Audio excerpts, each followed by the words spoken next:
Located on 225 acres in Garden City, Long Island, Nassau Community College, a member of the State University of New York system, has close to 20,000 students attend the school each year. The college mascot is Leo the Lion, and these are his stories of the school's absolute best and brightest who have graduated over the past 50-plus years. Let's catch up together as the Alumni Association of Nassau Community College proudly presents Lion Tales, a Nassau Community College Foundation production on the voice of Nassau Community College, 90.3 WHPC. Welcome to Lion Tales, powered by the Nassau Community College Foundation. My name is Aurora Workman. I am president of the Nassau Community College Alumni Association, and I'm here with my friend and co-host, Dr. Lynnda Nadien, a proud graduate of Nassau Community College. And together we'll share stories that will inspire, uplift, and often amuse you. Each week, Aurora and I will introduce you to alumni of Nassau Community College interested in sharing their experience here at Nassau Community College, along with the secrets to their success. And we're going to celebrate our neighbor, the Uniondale Union Free School District, which is committed to the role in helping to build and refine the technological, social, economic, and academic skills individuals need to function in the complex and multifaceted global society of the future. Look for many new and exciting events on the Alumni Association social media pages, Facebook, Instagram, and our web pages at www.nassaucommunitycollege.edu/alumni. If you, our listening audience, has any positive news you would like to share about Nassau Community College alumni, engagements, births, graduations, weddings, and/or accolades, email us at alumni@nassaucommunitycollege.edu, and we will shout you out. Well, today's guest is Sergio Argueta, and is among the most influential community activists on Long Island. He is the founder and board chair of S.T.R.O.N.G Youth Incorporated, that's struggling to reunite our new generation, one of the leading pro-youth and family grassroots organizations focused on gang prevention and intervention agencies in the Northeastern United States. Sergio is, of course, a proud graduate of Nassau Community College. Welcome to Lion Tales, Sergio. How are you? I'm doing great. Thank you so much for having me. So, Sergio, what year did you graduate Nassau Community College? Oh man, you want me to tell what year I graduated? I am the class of 2000. See, we were going to tell it. The millennium. I was about to make a one. Yeah. So we have a millennium. So I was class of 2000, and it was just an amazing experience, and I remember it fondly. Yeah, so what prompted you to come to Nassau Community College?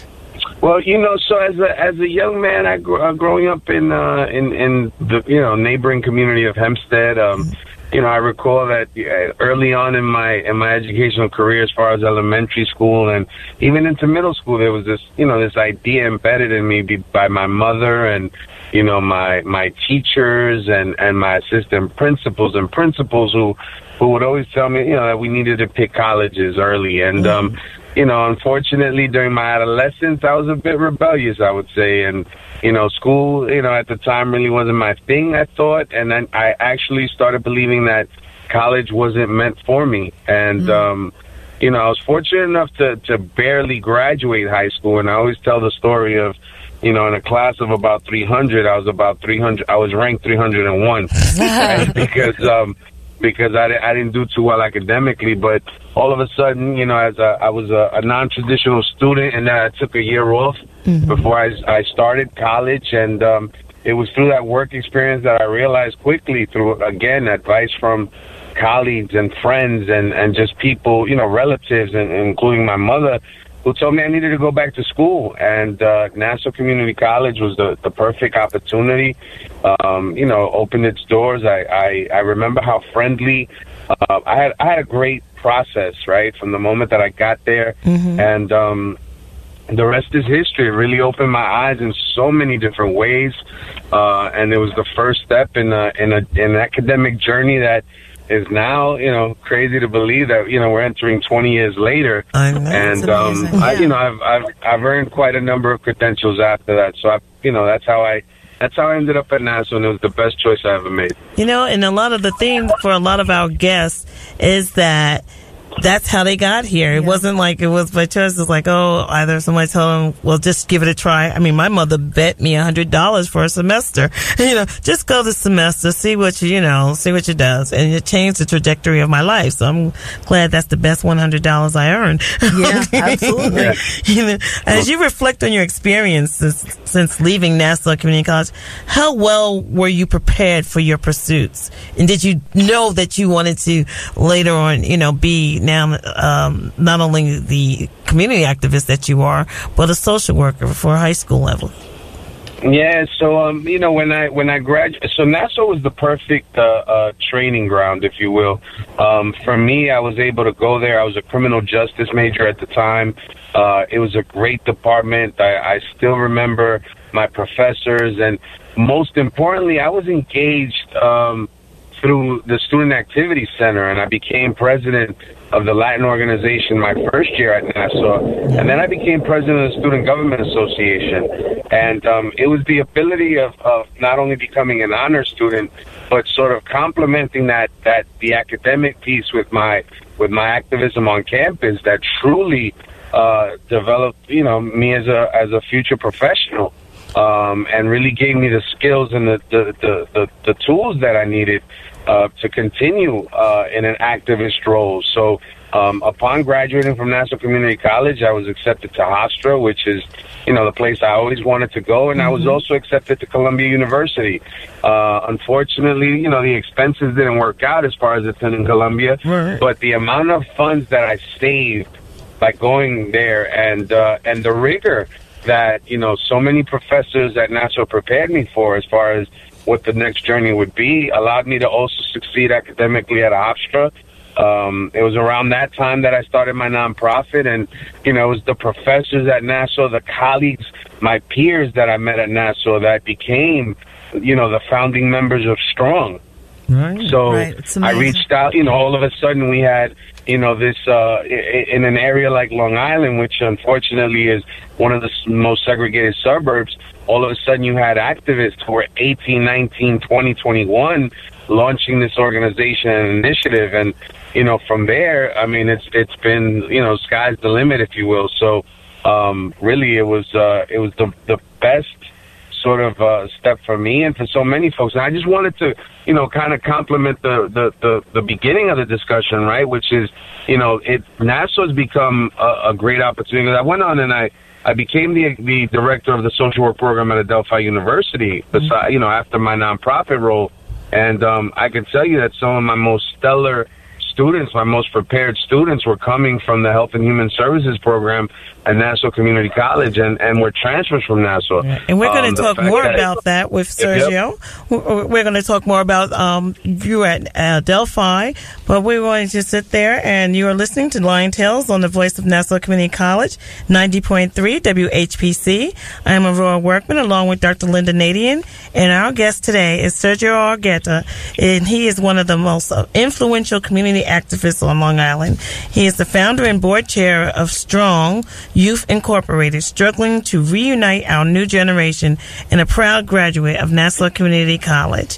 Yeah. So as we were talking, and I'm glad, because Nassau does make leaders. It helped us forming as leaders and helped us with our leadership, and those skills are invaluable that I learned as a student club. Yeah, being in the student club and being in Haraya and the Human Rights Club and as their officers at my time here. So I know that creation. But you, young man, I was so proud when I first heard of S.T.R.O.N.G, being very active in the communities out here in Uniondale, Hempstead, and Roosevelt. And so as we were just talking about your step into Adelphi and how you went in there confidently, let's continue with that. Yeah, so when I served as the executive director of S.T.R.O.N.G for 11 years, and one of the biggest things that we've learned is the need for continuation of leadership and developing leaders. As leaders, our responsibility is to make sure that we develop other folks and we give them an opportunity to bring, their phenomenal skills to the table to better develop the organization. And I had a colleague who I met in graduate school when I went to Stony Brook University, where I earned my master's, and she started working for the organization, and she took over as executive director, and I had the wonderful opportunity to be selected and serve as the director of the social work program, the baccalaureate program. And at the time, I beat out individuals with, at the time I only had, one master's, and I beat, PhDs out from throughout the nation, some of the finest institutions. And again, even during my interview, I still remember being able to talk about, the roles and the activities that I engaged in during my academic, trajectory that really developed me for to have a versatile sort of view as to how to address issues and, within institutions, and the power and importance of what a degree can do for so many folks. And so all of those skills, my foundation has been solid as a result of my first higher ed experience, which was Nassau Community College. Right, and so many of our alum that are coming back are saying similar things, and they really go forward to, let's say, they never thought they'd be accepted to Hofstra, and then all of a sudden they're graduating from Hofstra. Then they move on to the next professional certificate or their doctoral program, and you see how people use that knowledge base that they had in the program at Nassau, and then they move forward, and it's really exciting to see that. And what you're doing within the community, making sure that boys and girls and students that you're working with also have that little bug in their ear now that, yes, these things are possible, and that they're sort of right up the block from maybe where you live, that you can be able to have that amazing foundation and then move forward to wherever you really would love to end up in the end when you're done. Now, working in a high school and having taught on the college level, have you seen any major shifts in the field of education that, especially not only just being in the high schools now, but having been a young man that went through the system? Can you tell us about the good and the bad that you see in the field of education? So I've had the opportunity to learn a lot, throughout, and it's been interesting to see how so many different paths, whether they were passion or professional careers, have now sort of blended, if you will, throughout, my work in terms of criminal justice reform, or, really talking about my advocacy as far as leveling the playing field in an area such as Long Island when it comes to education, and now being in education, right? Like, whether it's higher ed, and, but having served at the secondary level and kind of seeing these gaps, for me, I think it's an interesting time in academia as far as the finances are concerned. So many of our students are first-generation students. When I hear you guys tell the story of your parents being the ones to tell you, to take the step, I know that, in my case, I was the first one in my family to actually graduate college. And,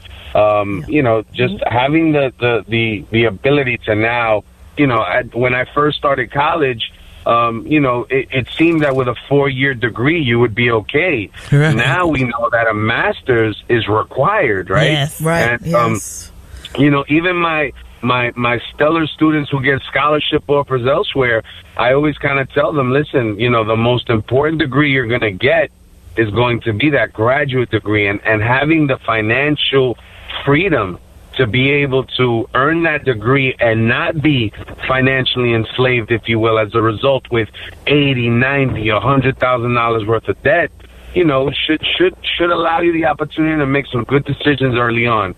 And, so we spend time, kind of talking about that.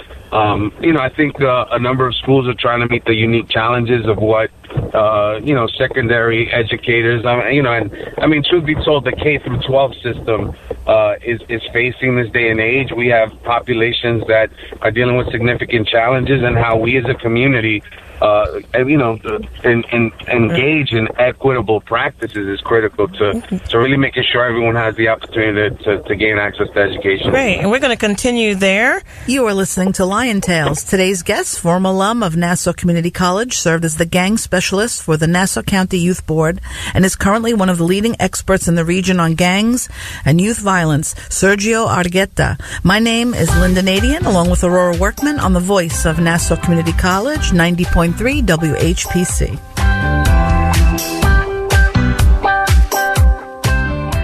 90.3 WHPC reminds you that when your loved ones need help getting around, you're more than just a daughter or a son. You're their driver, personal shopper, and financial manager. And then before you know it, you're their cook, personal assistant, physical therapist, and even nurse. When you start taking care of a loved one, you don't realize the challenge of playing so many roles.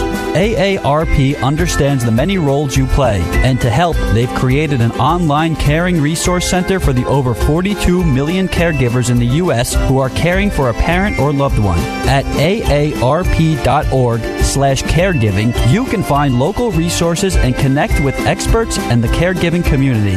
Better care for ourselves and the ones we love. Visit aarp.org/caregiving to find resources. Brought to you by AARP, the Ad Council, and the voice of Nassau Community College, 90.3 WHPC.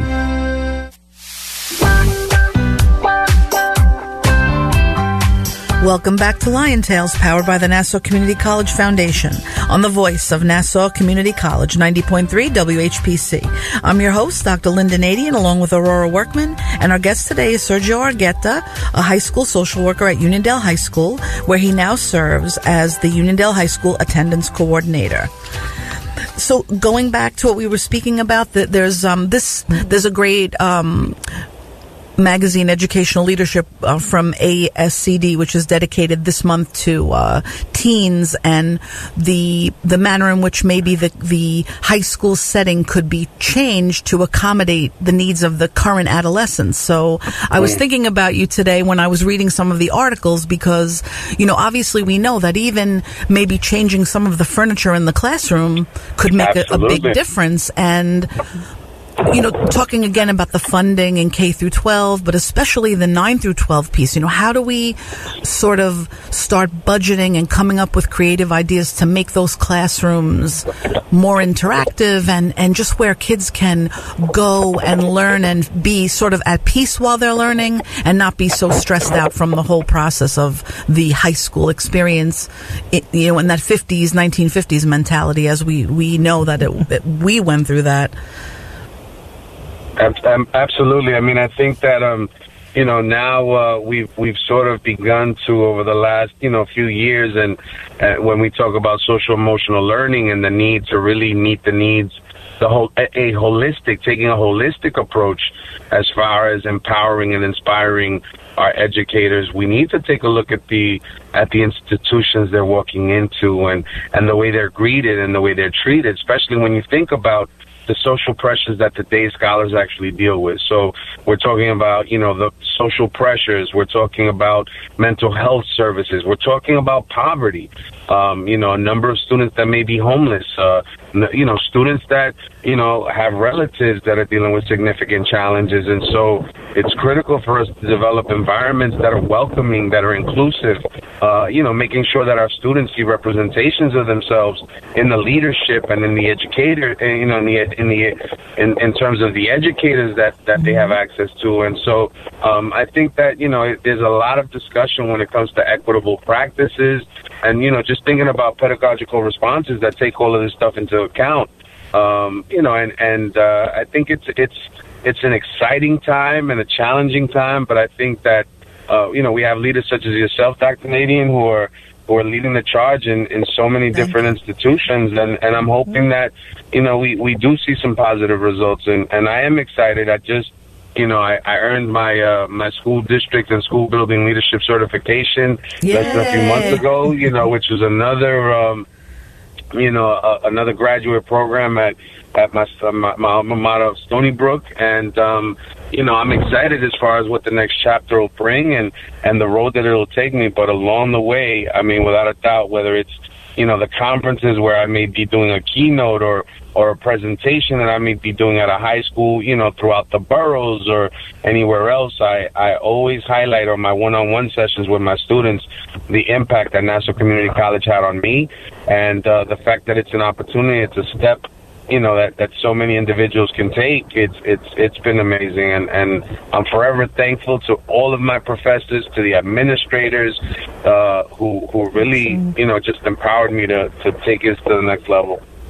Well, we are so happy that you are joining us. Now, I don't want to get away from you without talking about two things, and I know I have 1 minute before I take a little break, or 2 minutes, but there is something, and I want you to tell me about it, called the Corridor Counts, and that is your community organizing initiatives.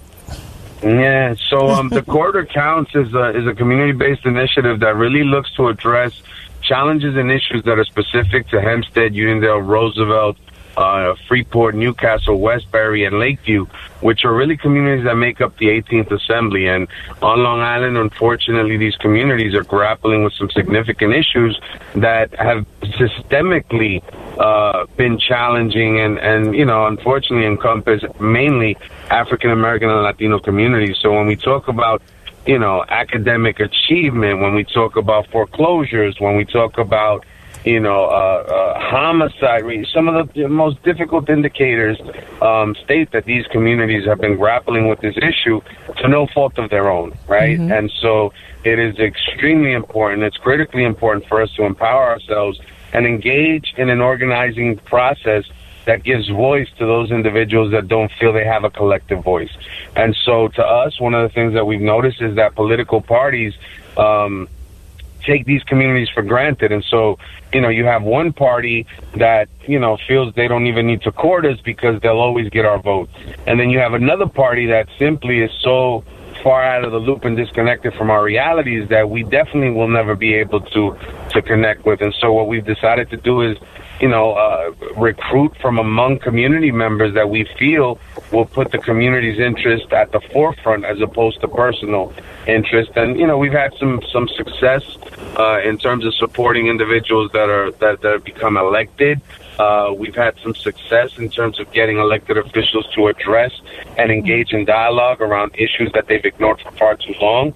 And that's the Corridor Counts, and we're co-conveners with famous, amazing activist and attorney Frederick K. Brewington, who is one of the leading civil rights attorneys of our era, in my opinion, and in our area. So it's also a privilege and an honor to work with him in terms of bridging the gap between the African American and Latino community as well. Wow. Well, you're listening to Lion Tales on the voice of Nassau Community College, 90.3 WHPC. My name is Aurora Workman, along with Dr. Lynnda Nadien, and our guest today is Sergio Argueta. Sergio has been the subject of many articles published in magazines and newspapers nationally and internationally, including Scholastic Magazine, New York Newsday, the New York Times, and Vice Magazine. He has appeared on various television and radio shows, including reports on MSNBC, CNN, Fox, Telemundo, Univision, Hot 97.1 FM, Street Soldiers, WBAI, and BBC Radio and Television, and a host of others. He has been featured in a number of documentaries, including PBS Frontline and Al Jazeera.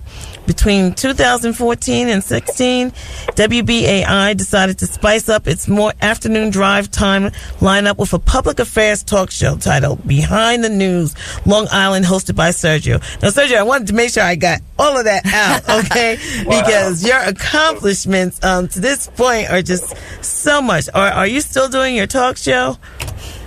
You know what? It was, I'm sure I'm preaching to the choir here. There's so much work that goes into production. Sure does. And just, sort of preparation and, a number of things that for me, it did become challenging, particularly when, you needed to fundraise it was WBAI, which is public radio, which we know, it's it's free of advertisement, but it doesn't mean that you don't have the responsibility of coming up with the revenue. And so between the fundraising for S.T.R.O.N.G and fundraising for TCC and fundraising for WBAI, it just became extremely overwhelming. But it's a good platform. I still have access to a number of hosts. I get invited on once in a while when we're talking about issues on Long Island and the issues that are near and dear to me. So my allies are still in the struggle, and I'm so thankful for WBAI and giving me that opportunity, because it truly it allowed me again to develop my repertoire and to become a little stronger as far as my communication skills and the various challenges that were that allow me to continue giving voice to. So it's still a great platform, and I'm a big WBAI supporter for always. Absolutely, yeah. Wonderful.